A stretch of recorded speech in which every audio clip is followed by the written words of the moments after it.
Hey y'all, welcome to the T-Work podcast, hosted by Grant Banko and me, Adam Moreau.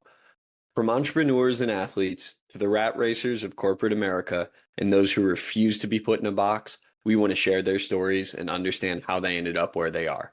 Success and development come in many shapes and sizes. We want to hear about it all. So grab a drink and pull up a seat.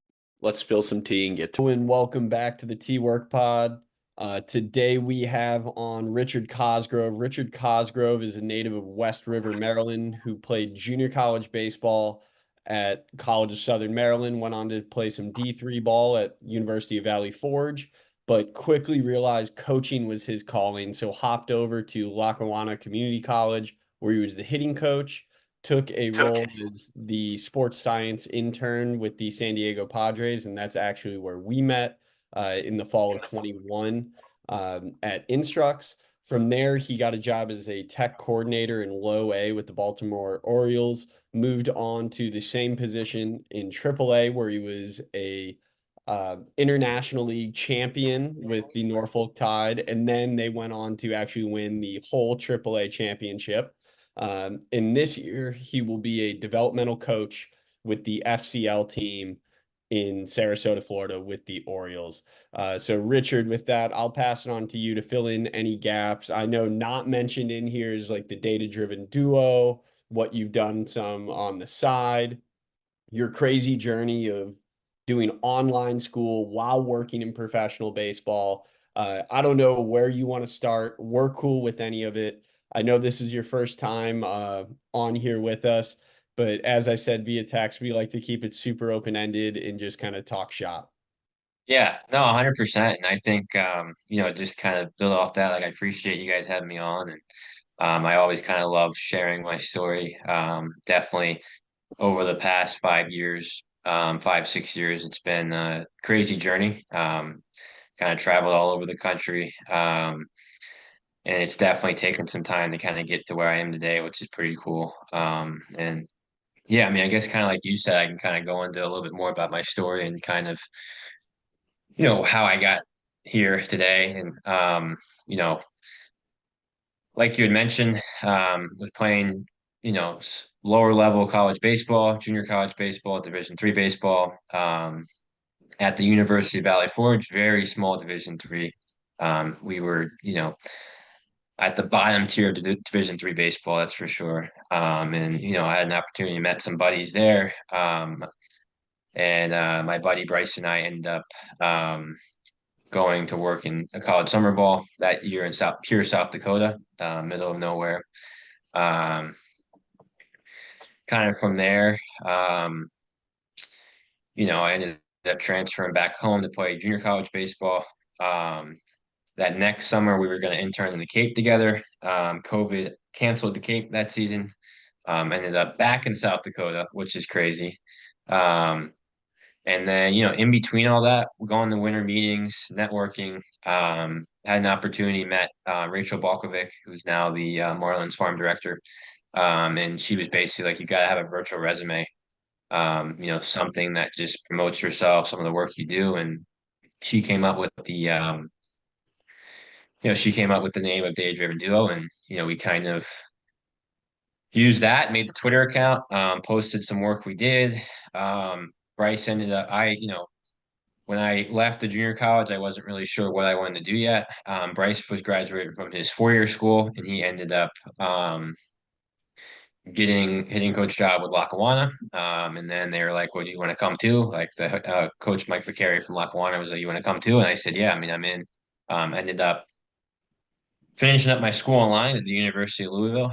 Um, and then while I was doing that, coaching at Lackawanna Community College, continued to kind of put my work out on Twitter and the Data Driven Duo account, doing stuff like door dashing, Instacart, and doing recruiting camps, anything we could to make extra money. While in school, we had a really awesome opportunity with our pitching coach, Josh Boggs, who on Twitter is Pitching Mechanics 101. He let us, originally we were living in a camper, actually. Um, and from there, Boggs ended up taking us in about a month in, helped us save rent, helped us not have to deal with the camper. We didn't even have heat in the camper. It was brutal. Um, And then about February of that season, Bryce got a job offer from the Mets, which he is still currently at. He's now an FCL hitting coach with them. Um, and this will be his fourth season with them. About a month later, I got an opportunity to intern with the Padres. So we both kind of left there. Luckily, we had about three of us. We had so many hitters. We had three hitting coaches, which was pretty cool. So luckily, we didn't just leave them out to dry. And they ended up going to the JUCO World Series that year, which was pretty cool. Um, but then from there, intern with the Padres, you and I met. Um, Ended up getting an opportunity to interview with the Orioles. In the first year, they put me in Delmarva and Lowe as a tech coordinator, doing a lot of the tech and data. And then the next year in AAA, lucky enough to, be around a lot of guys that have big league time, a lot of guys that were part of that, 101 win season for the big league team for the Orioles last year. And then for us in AAA, we won the AAA National Championship, which is pretty cool stuff. And then luckily enough, they gave me an opportunity to move into a development coach role. I'll be specifically mostly on the hitting side with that down in Florida. So, a lot of different states, a lot of different driving miles, flying, meeting a lot of different people. I probably can, right now, as I make my trip down to Florida, I'm stopping in just about every town I know somebody, which is basically the entire East Coast, to see people before my season starts. And um, it's pretty crazy and awesome to find, to be where I am today and just continue to kind of build off of that. Definitely, man. And I guess before we get into anything too serious, I want to ask, I think is a fun question. What is it like getting to work for the team you grew up rooting for? Yeah, I mean, I definitely think it's pretty cool. I mean, I definitely will say it more as of like a, cherry on top. Like it definitely wasn't, once I got into the baseball industry, it was more about finding the best opportunity for my long-term job. And with that being said, I was looking for an opportunity to be an organization that, values the data, values the practice design ideas that I, have used in the past and agree with. Um, and, they happen to be that. I mean, ever since, Elias and Sigma Dell have taken over, they have completely revamped the system. And, it's the stuff that this organization believes in. I believe in myself, which is cool. So, like, it is pretty cool that I happen to be working. I'm from Maryland. I happen to be working for the Orioles. I did watch them growing up.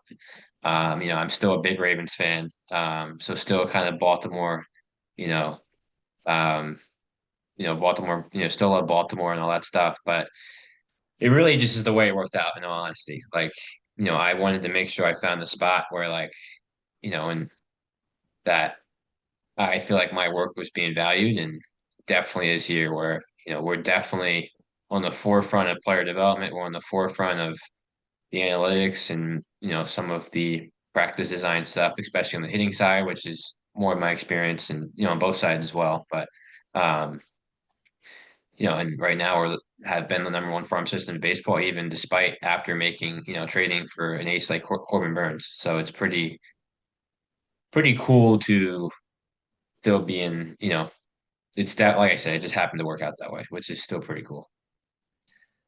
I'm gonna go with a fun question as well. Mine's a completely different route than that, though.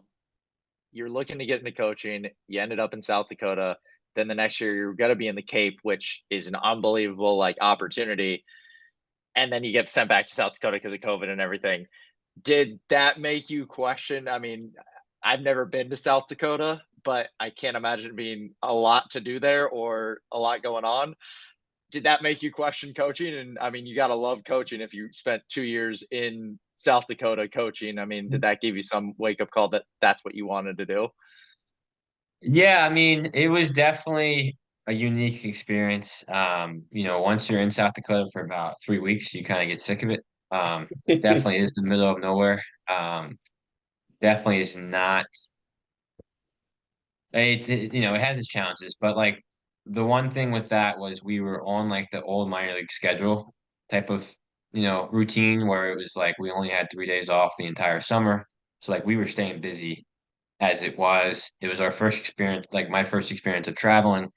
We were playing 3-game series in a city, um, and then traveling to the next city. And it was pretty cool. It was like it was a minor league lifestyle. So I enjoyed it for that experience. It was the first opportunity, especially at I was still in school, like have the ability for someone to give me an opportunity to be able to coach guys my same age is crazy. And like I wouldn't be where I am today without that.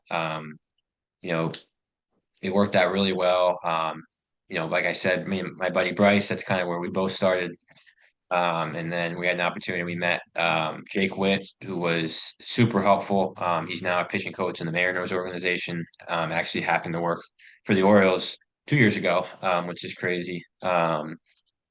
He gave us a lot of opportunity. Tanner Neal, who was our manager, he gave us an opportunity to be able to do stuff, and now he's one of the assistants at North Dakota State. So it definitely had its challenges being in the middle of nowhere or South Dakota, but like I think the fact that I was able to experience that entire part of the country, meet some of those people, it was totally worth it. But the Cape would have been way more fun. That's for sure. Um, but Yeah, it's just, it all works out. for sure. And maybe like the silver lining here is like, yeah, you could have gone to the Cape, you could have worked with the top 200 players in the country or however many guys are there, whatever it is, but you might not be able to have the same amount of touches or like valuable exchanges with players because in the Cape, let's face it, those guys are going there for the exposure Yeah. versus when you're in the Expedition League, right? Isn't that the Yep, league? that was it. You're, Yep. That you're was in the pretty good memory. Expedition I mean, League. they don't even have a league anymore. What? It shut down? Yeah. Another league bought it out. Bought out some of the teams. So the team I was with is now name changed and then they're in a different league. Okay. But it is kind of yeah, it's no longer a league that Oh. the original league. That's sad. Yeah. Regardless, that probably bodes well for the point I'm making. Those guys are going there for, it's the same way that we went to summer ball. Like, yeah, we played in the Great Lakes League. We went to these like they're good leagues with good teams, and it's guys from all over the country from all levels instead of just your power five dudes or top five rounds of the draft board. So you probably got to experiment a good bit more in that setting than you would have when you were in the Cape.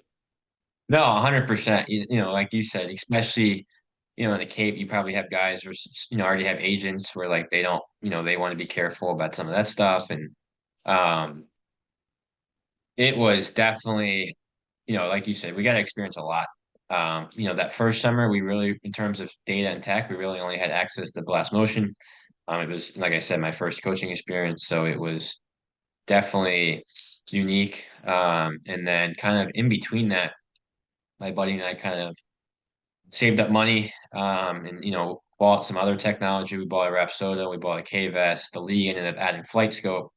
So for all those reasons too, we were able to learn how to use some of that tech, but also, like you said, was able to implement stuff and help guys get better, which was cool. And one really cool fun fact is one guy that was with us, the Orioles drafted last year in the third round. So Tavian Jossenberger was with us in South Dakota, and it's full circle. I'm going to see him next week for the first time since then. And now, we're both in the same organization, which is pretty crazy how that works out. And out of all the players from our team, he happened to go to the Orioles. So it's just crazy how that worked out. That's really cool. Now I gotta wonder, or now I have to ask, do you remember what you specifically worked on with him that summer? Yeah, a little bit. I kind of went back to some of our notes. Things have definitely changed a lot. At the time, he was a high school senior going into his freshman year of college at University of Kansas. And then we just drafted him out of Arkansas. And he was, it's been 3, 4 years, so it's like definitely, I guess it's been 4 years almost, so it's definitely changed a lot. But I did look at some of that old stuff we worked on with him for sure. Did you guys keep in touch throughout the years, or was it just like he got drafted and like you? I'm sure a text has been thrown out there since then, but like Yeah, over the years, have you kept in contact as well? yeah, we have a little bit. We were pretty close then too, which is cool. Definitely not like talking all the time, but like we would definitely text each other. We were in a group chat, me, Bryce, and another player. Like, we would reach out, especially that, year following. Since then a little less, but like, we would maybe call him, probably talk on the phone here and there and like throw some texts around. And, when he transferred schools, texted him. Um, and still follow each other on social media. So, different stuff like that. Which is pretty cool. So it wasn't just like, hey, I haven't seen you in 4 years, excited for you to come on. Like we've definitely been talking here and there since then. So it's funny too, actually. Like I texted him at one point and I found these texts again. I was like, hey, I hope we ended up drafting you one day, whatever, just messing around, really just messing around. Um, and then sure enough, look what happens. It's crazy. Yeah, that's awesome. So we'll give you the credit for that if he makes the show. You Yeah. Cosgrove stamp of approval from day one. That'd be funny. That'd be funny. But he's like I said, he's a completely different player from when we were with him. So, Because of and you, right? You take all the credit. that's funny. That's great. But I think the one thing too, and I'm excited for him too, is just like I think you know the setup we have in this organization, he's going to be in a spot to succeed. And it was doing some summer stuff we've already done. So I think that's exciting too, where like he came in to kind of learn. I wasn't with him because I was in AAA, but he just got when he got drafted, he got sent to the FCL and then spent some time in Low A and Delmarva. But a lot of the stuff that we value in as an organization, he kind of already knew from what we had done in the past. So I think that was a big plus for sure, which is always fun. Hmm. And I guess taking a step back, I mean, getting into coaching, there wasn't a lot of the data side of things in South Dakota and stuff like that. How did you sort of one initially buy into the data? Because data is kind of new into the game, 5, 10 years. It's been implemented. I mean, everyone's seen Moneyball for the most part. So that's where it kind of originated from. But where did you like get the interest of bringing data into coaching? Or was it sort of you started coaching and then the data piece came in later? Yeah, I think it kind of all started when I went on my visit to my school, and like I was, when in high school I had followed a lot of accounts on Twitter just to kind of learn for myself for playing in high school. Kind of followed some stuff Driveline was doing. Ended up going on my college visit to Valley Forge. My buddy Bryce and my other buddy Sash, um, gave me my visit. They kind of, were telling me all this cool stuff they were doing on their own. They had brought up Driveline, brought up some of this different stuff. I was like, this is awesome. That actually kind of convinced me to end up going to Valley Forge. Um, and it's crazy with that too, is like Bryson now, like I mentioned with the Mets, the hitting coach, my buddy Sasha with the Rockies, he'll be in AAA this year doing some tech and video on the player development side. Um, and from there, then I had my senior year of high school. I kind of struggled. I didn't know where to kind of go. And that summer, I just ended up buying one of those ZEP bat sensors and ended up using it myself. And after coming off of a very, very bad senior year, after I had a really good junior year of high school, kind of went into some of that stuff. And I was like, this is kind of cool. It kind of helped me that fall at Valley Forge. I had a really, really, a good fall, especially coming off of what I had done before, which was awesome. I was super excited. Um, and then while I was there, it helped me out, like using some of that data and stuff. So I was like, hey, me and my buddy, Bryce and Tosh, we kind of dove into it some more, ended up upgrading to a blast motion, which is definitely a little bit better than the ZEP.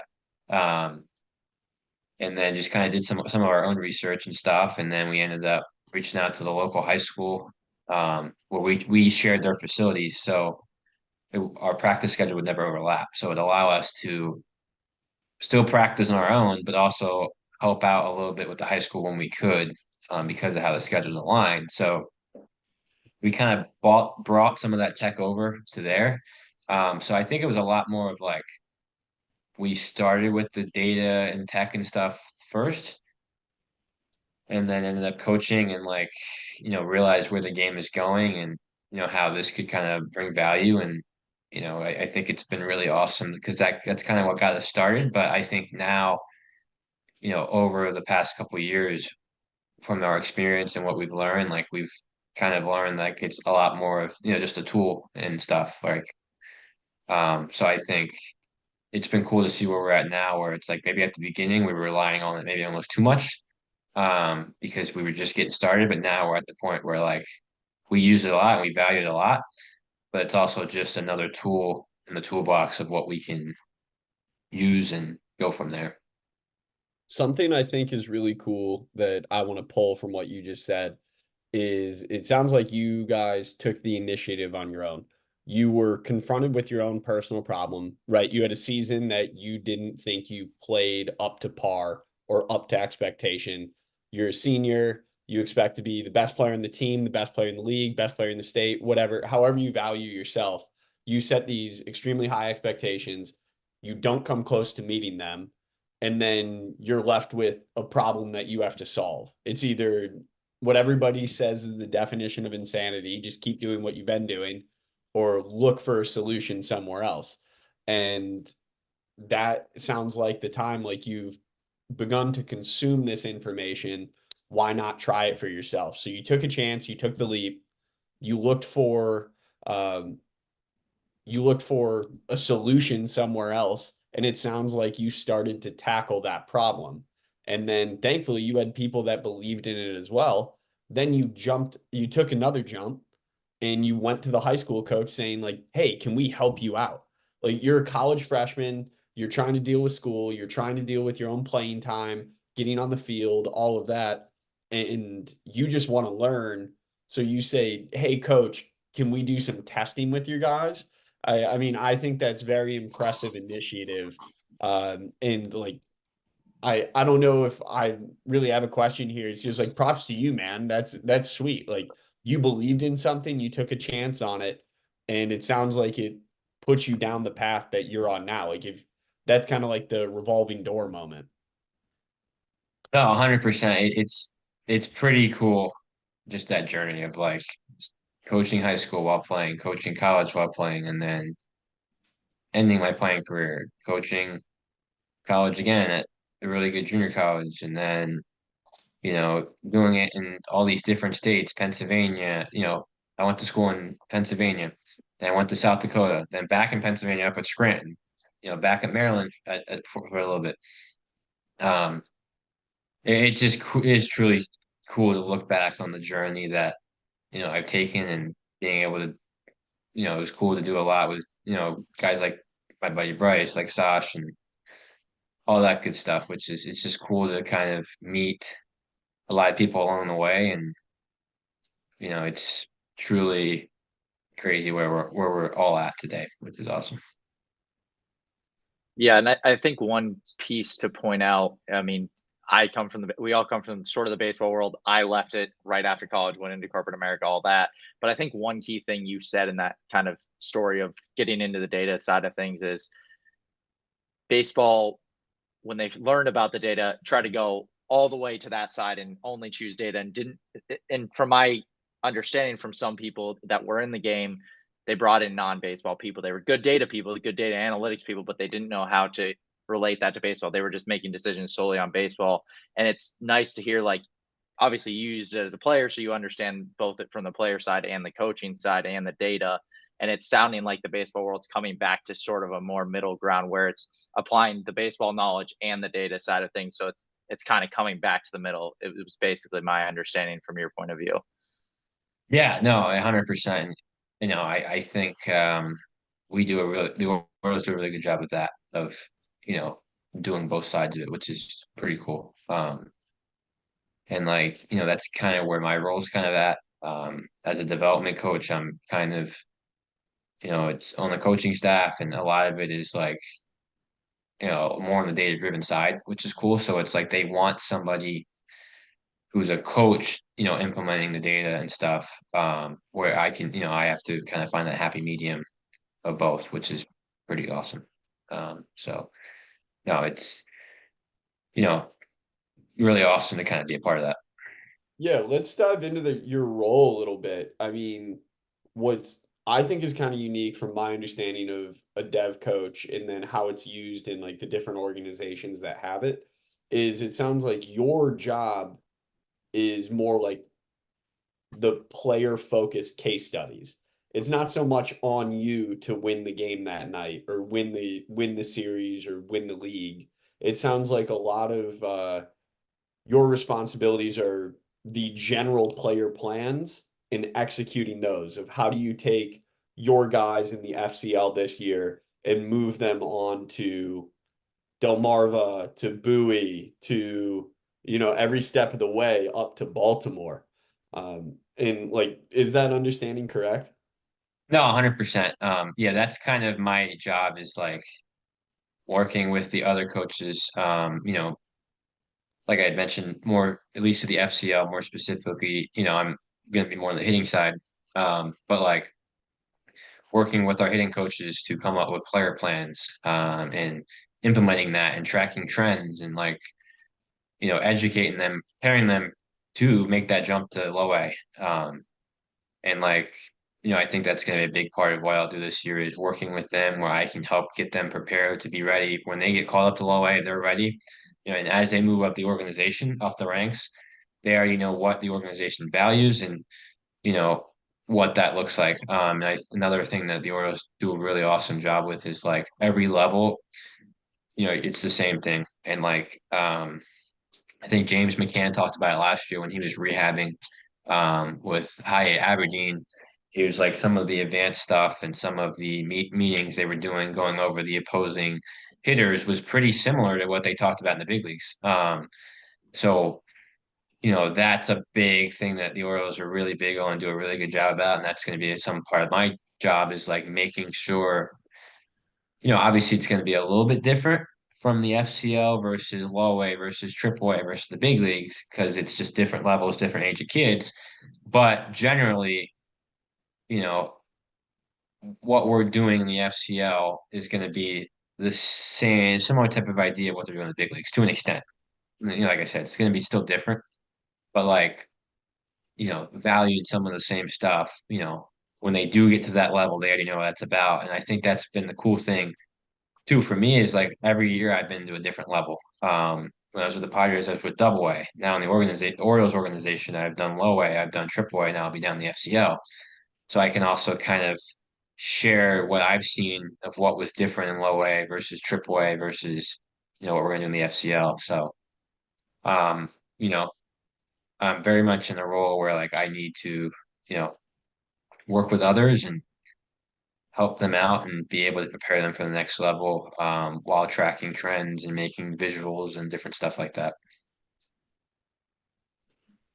Building off of that, working in different levels, different organizations, obviously there's definitely some people that don't believe in the data. They're old school baseball guys, and there's some buy-in there.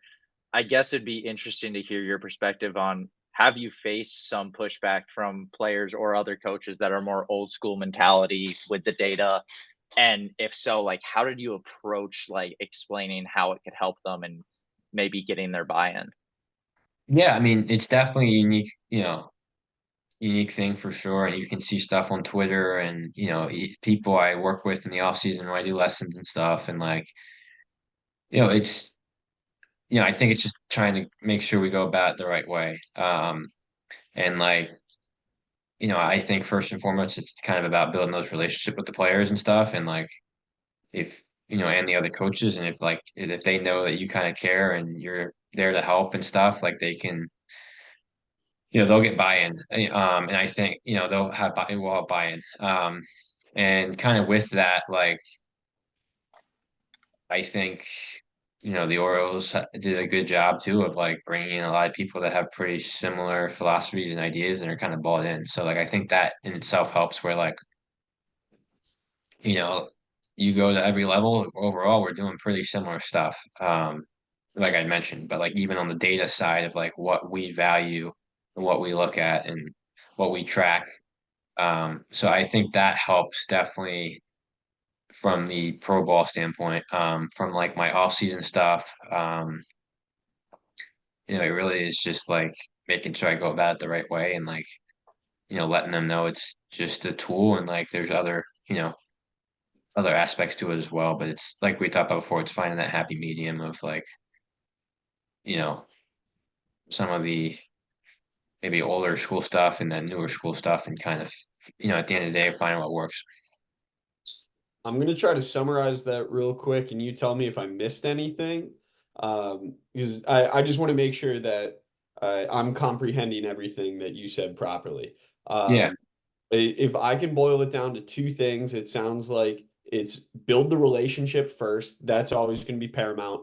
And then always make sure that your student, player, whoever it is, understands the why behind what you're doing. Um, Yeah. those are my two takeaways. 100%. And it's like educating the guys on like exactly that, the why. I think that's super important of like why why we value this and why this is going to help you achieve your goal. And just showing, examples too of like, this is what they're doing up here. That's what your main goal is, right? You want to get to the big leagues. This is what they're doing. This is what they look at. This is what the best of the best does. And like exactly that, showing them the why and explaining it to them so they understand. Because if you just throw them in a thing and be like, hey, do this, they'll be like, well, why? You know, so that's super important.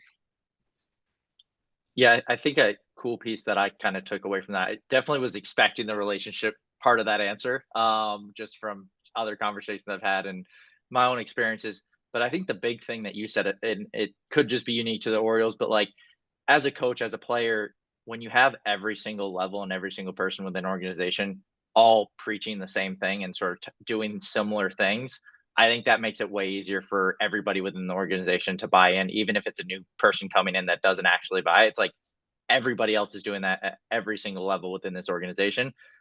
They must be doing something right. So that was the big thing that for me, I was like, I didn't even think of that, but like it makes a lot of sense to me. Yeah, no, absolutely. And it's pretty cool too. Like the Orioles, another thing that they've done a pretty cool thing about is like promoting from within. So it's like we're getting guys that are keep moving up the levels and moving up positions where it's a lot of people that have been here for a couple of years, and it's just continue to build off of what we've been doing. Been the number one farm system in baseball for the past couple of years, and it's cool to see, just how much depth and talent we have in the organization still. And it's pretty exciting stuff, even after making a few trades. We've in the past couple of years, like we still have talent and we still have guys coming up and we still have young guys, and it's just cool to see, where we're at, which is awesome. I want to poke and prod a little bit now, Richard, if that's okay. So what Banko said, and then you have reiterated a couple times, is no matter what level you go to, you're getting the same thing, which is awesome from a consistency standpoint. That makes it really easy for the player to know what's expected of them and how to go about their business. Now, more from a like learning growth perspective, whether it's for you or for the organization as a whole.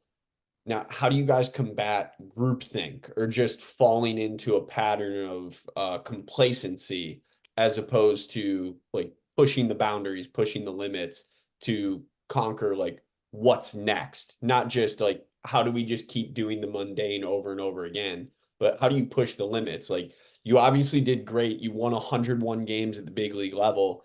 How does that translate to winning the playoffs, getting to the World Series, bringing home a banner? Yeah, one thing that the player development group is kind of big about is like that growth mindset of like always wanting to learn, always wanting to just get better. I mean, there's things we've changed probably, since I've been here, or like even before that, before I got here. Like they've definitely have continued to grow and change on even some of the stuff that we have done. And like, it's I think just partly too, like at the ABCA, we probably had the biggest group out of all the teams because like we just want to continue to learn and get better and see what ideas we can use to be better with that. So like, overall we have a philosophy and we have stuff that we're doing. Um, but guys are just continually getting better. And like this off season, we've had a ton of Zoom calls of like brainstorming ideas off of each other. They've made adjustments in our database of what we're doing. Based on what we saw that did and didn't work last year. And like I think even over the course of the year, we'll do that. Even different stuff that we made last year in Norfolk, we realized maybe this didn't work and this did work. So like no matter what, you can continue to get better.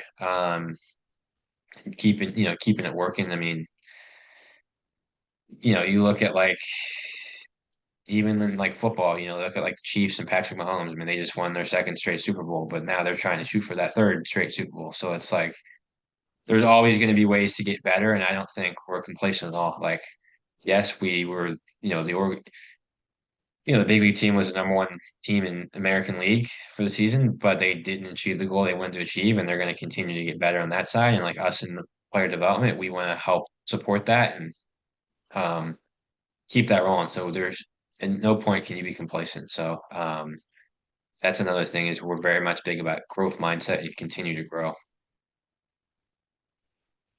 Yeah, that makes sense. Banko, you.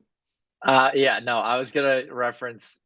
So you mentioned growth mindset. Did you actually read the book Growth Mindset? Did the players actually get Carol Dweck's book and sort of do that, or is it more just a philosophy talking through to the players and sort of just ingrained in the culture? So I wasn't here for this, but I believe they read that during COVID. They did a book club. Okay, And I'm pretty sure they did read that. There might have even been a chance they got the author to talk to them too. Because I know they, like I said, this was way before I was. This was 2 years before I was here. This is when I was still, working in South Dakota. But what I'd heard, I'm pretty sure they did a book club. They read it.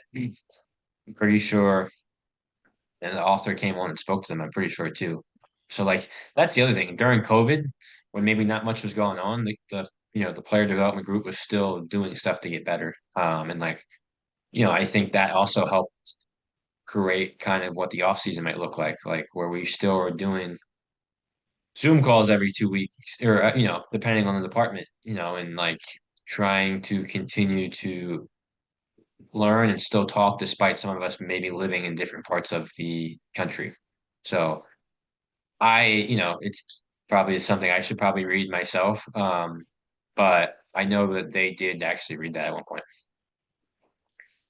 gotcha. No, that makes sense. And just sort of building off of that, coming in as sort of a newcomer and sort of you mentioned the brainstorming sessions and ideas. How easy was it for you? Like you're coming in as a newcomer. There are always, I mean, new employees, stuff like that come into different companies, different organizations, and everyone says, "Oh yeah, they're open to change. They're open to implementing change, taking new ideas."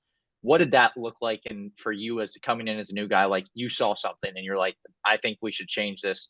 How did you feel like they did to create that culture to welcome you to vocalize that idea or like implement that idea?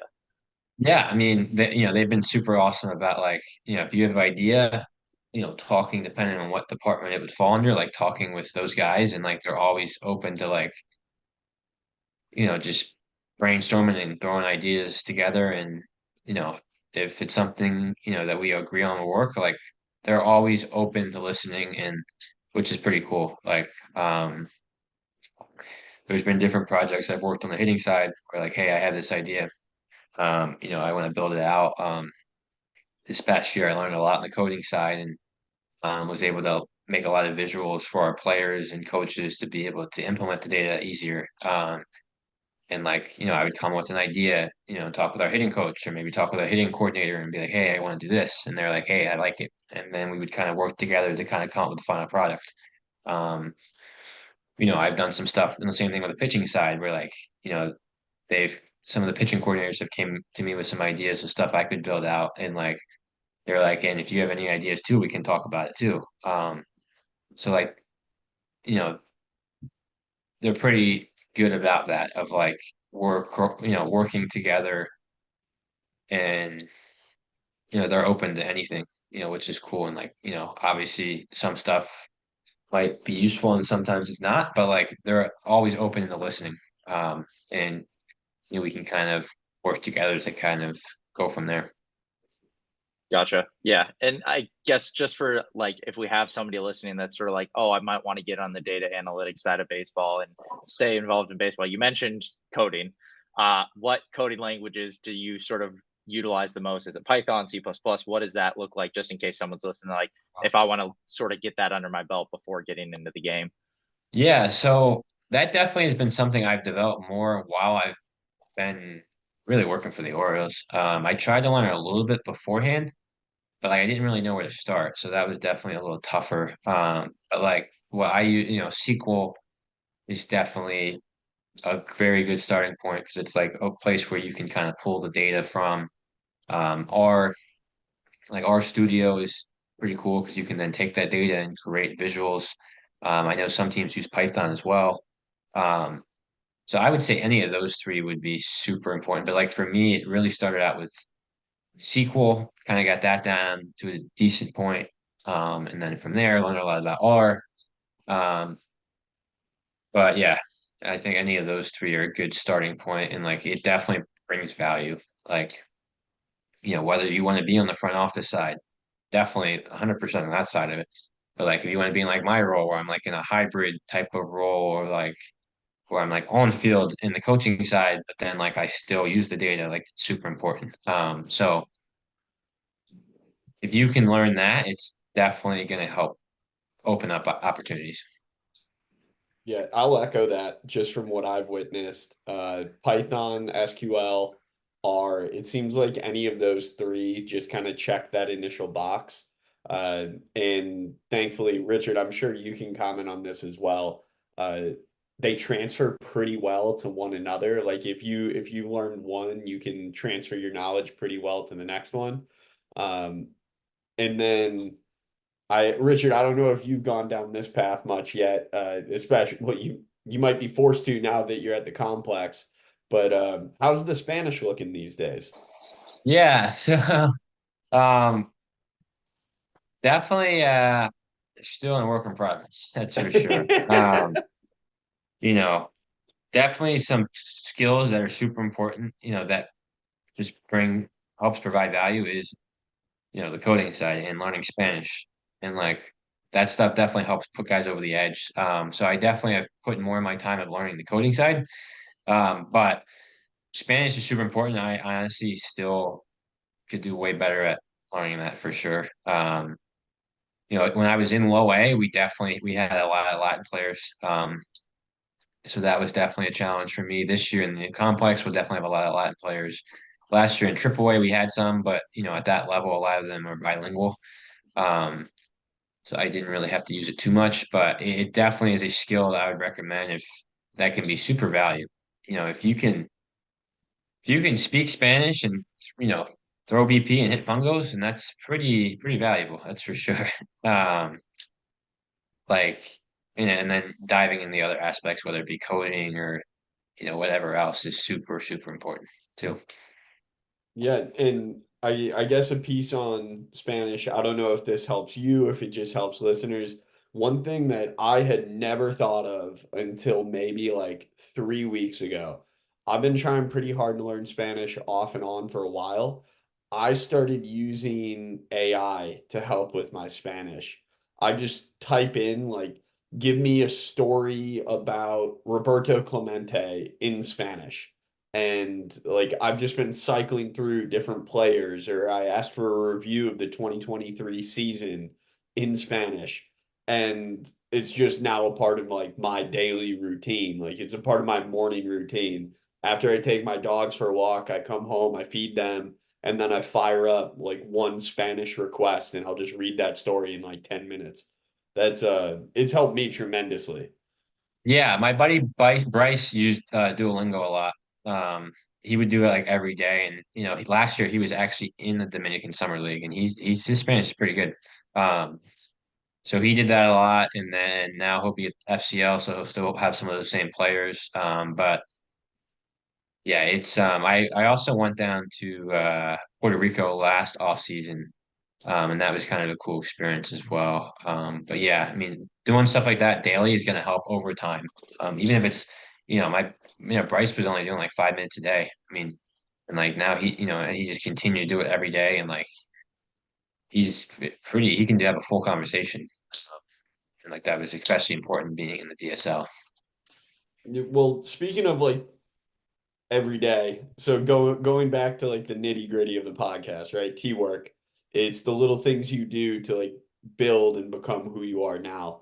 Like are there things that you do in your daily practice that you feel have really helped you reach this point? Yeah, I mean, I think it is just trying to learn and get better every day, and just continue to, you know, grow and develop wherever, you know, lowest hanging fruit, I guess would be. And like, I think it's just trying to provide value wherever I can.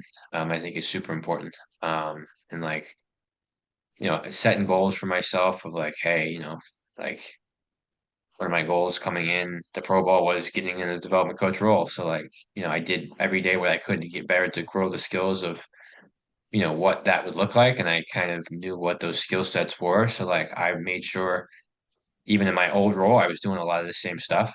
So now I think it's just kind of building off of that and setting more goals and more stuff and seeing where that goes, and just continually doing what get better and do what I can to provide value.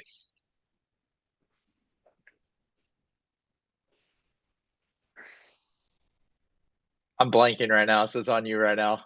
All right, no, that's cool. I was trying to practice the I know. silence that we Yeah, had that's fair. discussed That's fair. That one was a with little that. long, so the sun I going down on appreciate me you telling too me. just like threw me off too. So, Richard, little insight into the nature of Banko and I's relationship. As you Okay. probably know from spending a fall season with me, is I tend to never shut up, and Banko tends to be a little more passive in conversation. So when we get together on a podcast, it bodes terribly for Banko asking questions and me shutting up.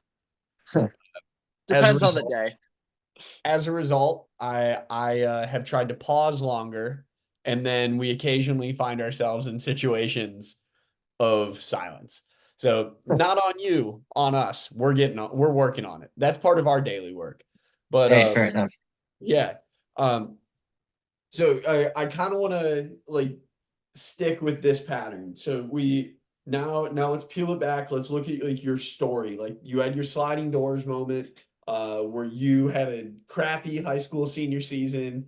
You take your first dive into data. We talked about like the unfortunate luck of the Cape getting shut down for COVID. You go back to South Dakota. Is there any other like crazy sliding doors moment or like an aha moment or like a wow, like I belong that you think is like really impactful to how you've gotten to where you are now? Good question. Those are definitely the two that come off the top of my head, where like, hey, we were supposed to do this and then it didn't work out, but then it worked out in the end, type of deal. Um, yeah, I mean, more will probably come up. I think everything ends up working out for a reason and leads you down a specific path, and like those are really the two that I can think of. Are like, hey, Cape got canceled, back to South Dakota, but it honestly probably worked out better. We were able to probably implement more. Um,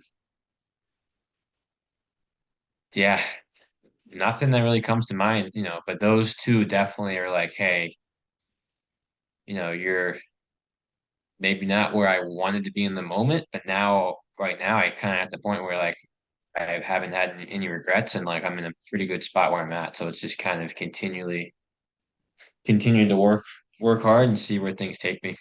Stay the course. Yeah, exactly. And go from there.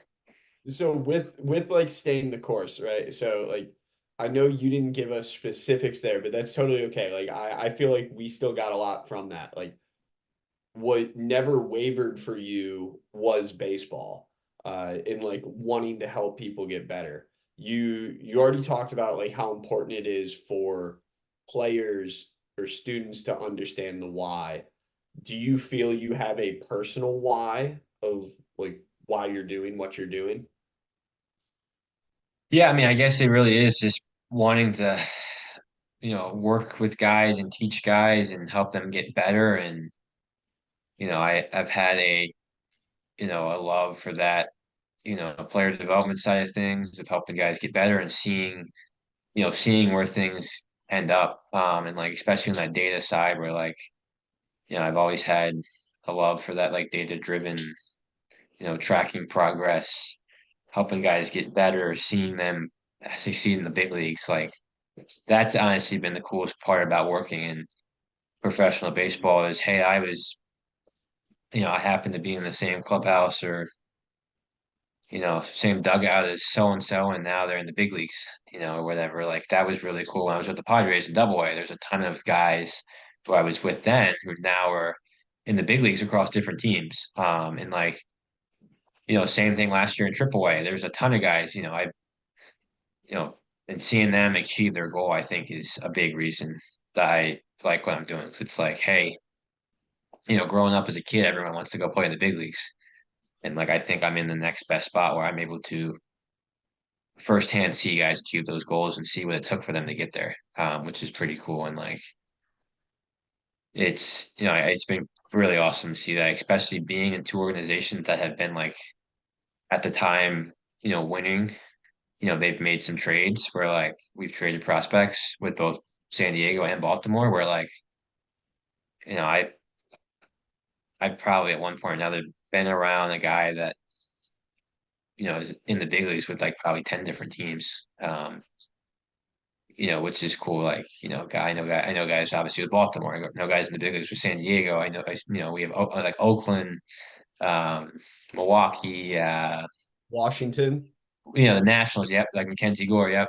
Um, yeah, like a ton of different teams. So it's just cool to see what they were and where they started, and now to see them achieve their goals and achieve the goal that everybody wants to do, play in the big leagues, is pretty cool. And I think over the next couple of years, it'll just be even cooler to see that. Like, um, I think one thing too that would be awesome is, um, this past year was kind of my first time of seeing some of those guys in person playing in the big leagues. Like when our season ended, the organization hooked us up with like playoff tickets, so I was able to go to one of the playoff games in Baltimore.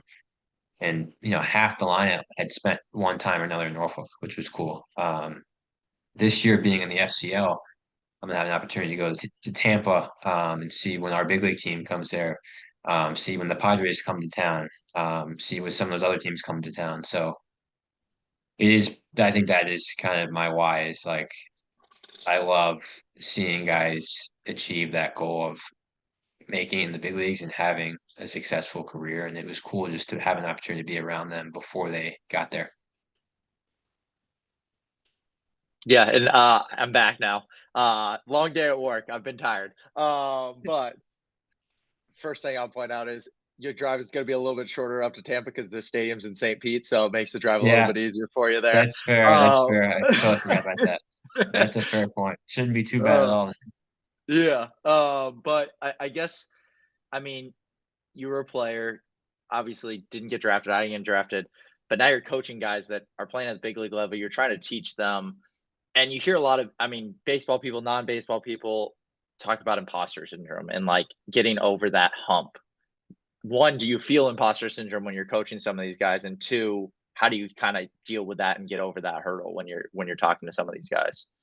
Yeah, I think it's really just working, kind of come back to that relationship point and like working with them, opposed to you know, like just telling them, like working with them to get better. And like, um, I think if I can even just provide value in a small little way that helps them is super, super important. And like, I've feel like I have a lot of good relationship with a lot of different players that I've been around and worked with. And like, I think that's a big piece to it. So, as long as, I kind of know my role and where I stand, and like, I know I can provide value to certain guys in certain ways. And like, when we kind of work together, I think that's super, super important. And they kind of buy in and listen. And it's pretty cool to just be able to do that. I was really hoping you answered with just a straight up no, I don't have imposter syndrome, and that was just the end of it. That That would that have been that your would have answer. been a great No, answer. Like, no, I'm good. no, 100%. No, it's that would have been hilarious. I should have went with that for sure. Well, next time you get asked, just be sure to answer with a straight no. Okay, yeah. And then don't say another word. Just keep your mouth quiet. Don't smile. Just stare at the camera and don't say Yeah, to anything. say, yeah, no.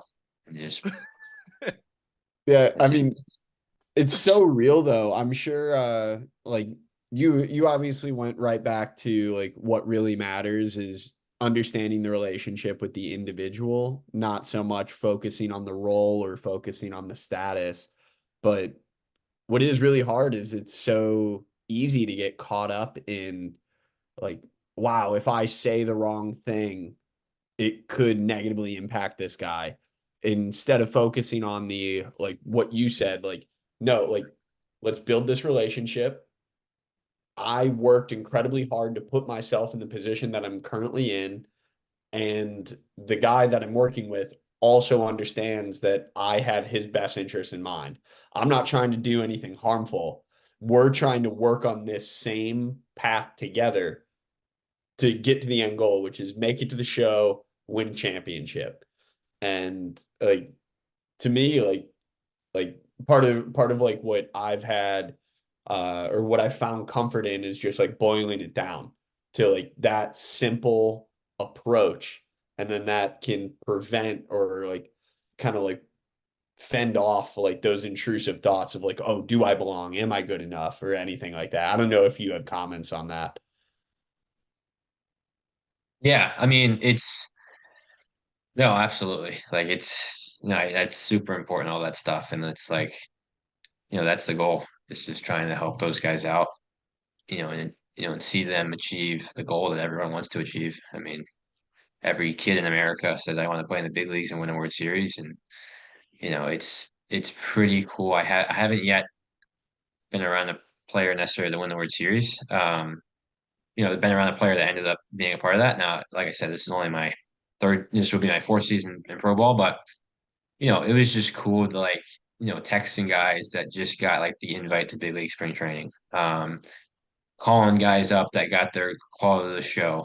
Um, Texting guys even when they got traded. But like pretty cool because like you know they might be excited for an opportunity or whatever. And like it's that's really what it boils down to is like it's pretty cool to be able to have been around those guys and see them achieve their goals and just continue to do that. And and I'm hoping, I'm honestly obviously hoping it happens here is like, see them win a championship and especially here where I've had an opportunity to be around a lot of those guys that will make an impact on the big league team this year. Like that would be pretty cool too. Just hopefully be a part of that. More of a fun question. Do you remember the first time you sort of implemented something for a player? Like the first time you actually said, "Hey, you should try this or that," and it was successful and helped them get better, and like what that feeling was like?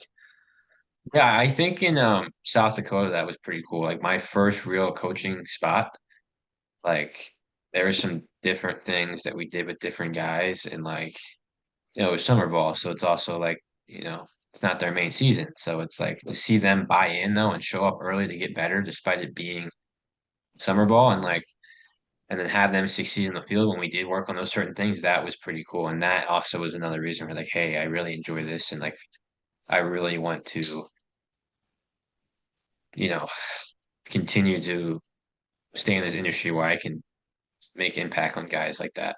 And like I said, even if it's something small, like it's pretty that was pretty cool. And that was my first like, wow, this is awesome. That's really cool. I love those moments. Like yes, this is it. Like this is the feeling I'm chasing. But on the opposite side, how did you overcome the first like, oh shoot, I screwed that up, or like this isn't gonna work? Yeah, I mean, yeah, I think you look at it now and like every year, you go back on things and say, I probably should have done this better. But that's just kind of part of it, of like continually growing and getting better. And like, maybe in the moment I didn't think that was wrong, but now looking back, I'm like, yeah, maybe that was probably not the best way to go about it. But like, at the time it was what I truly thought would have been right. And like, it sucks. Um, but it's like, you know, you just kind of learn from it and go from there. Right? Roll with the punches. You had the best interests of the player at the time you did it, right? It's Yeah. not like you're trying to screw anybody up, and like it's 2020 hindsight, right? It's like that would never, the only reason that's a problem is because you learned more and you now understand why you might have done something differently. Like to me, like you can take that anytime that kind of stuff happens, it can be a silver lining. Like the only reason you know it wasn't good enough is because you improved your own processes or your own knowledge, where now you can look back and have a new perspective on that interaction. Yeah, no, absolutely. 110%. So, that's just the name of the game and just kind of go from there. And like, I think you're not, I guess, a good coach if you're doing the same thing you've been doing, the whole time. Like you have to kind of change things up and get better from, you know, learning. And, I think that's always important. Well, Richard, I'm about to have to beg off here, so I'm going to hit you with my last question, and then Banko can hit you with another couple. But my last question for you today is going into a new role this year as a dev coach. You're going to be in Sarasota, Florida, whether it's on field, off field, with the new role, just being at the complex. What are you most excited for? Yeah, I mean, I think that, I've never done the complex, so that will be different.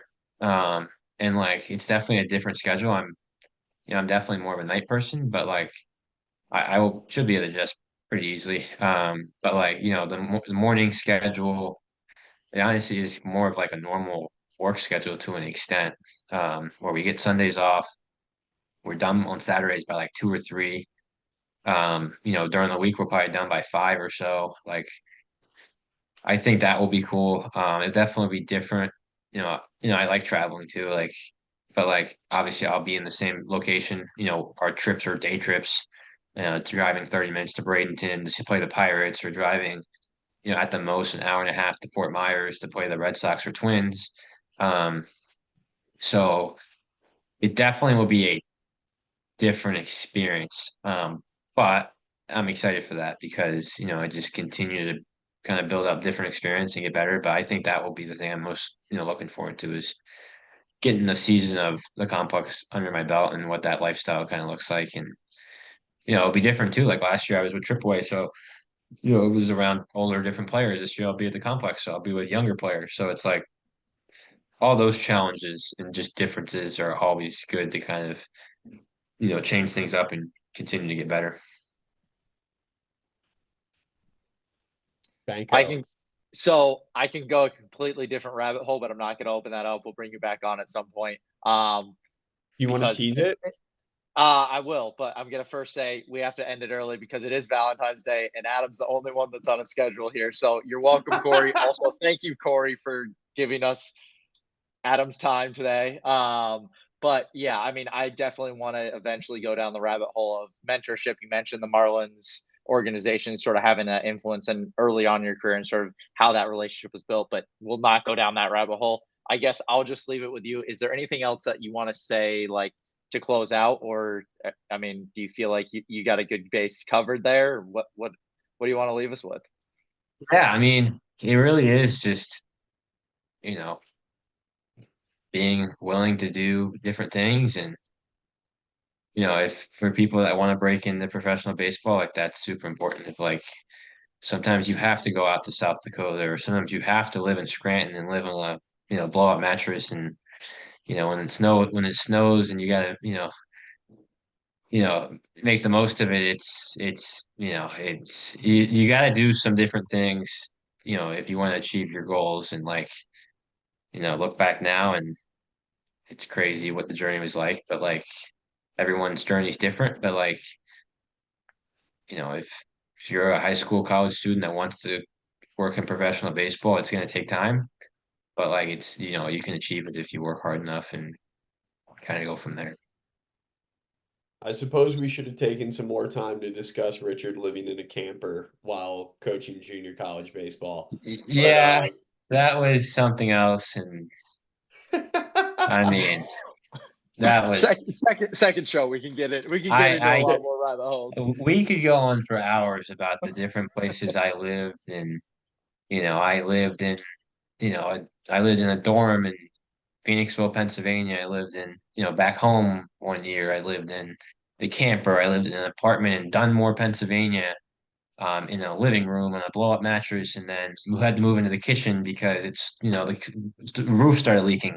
Um, I lived in someone's basement in South Dakota, and now luckily I'm in a good spot with that stuff. But like, you know, sometimes you gotta do some of those crazy things to make something happen. So it's I love sharing my story, especially to, give people inspiration if they want to work in professional baseball. I have people nowadays that will reach out to me on LinkedIn that want to talk, and I was doing the same thing when I was in their shoes. So I'm always willing to talk with people and help them out wherever I can.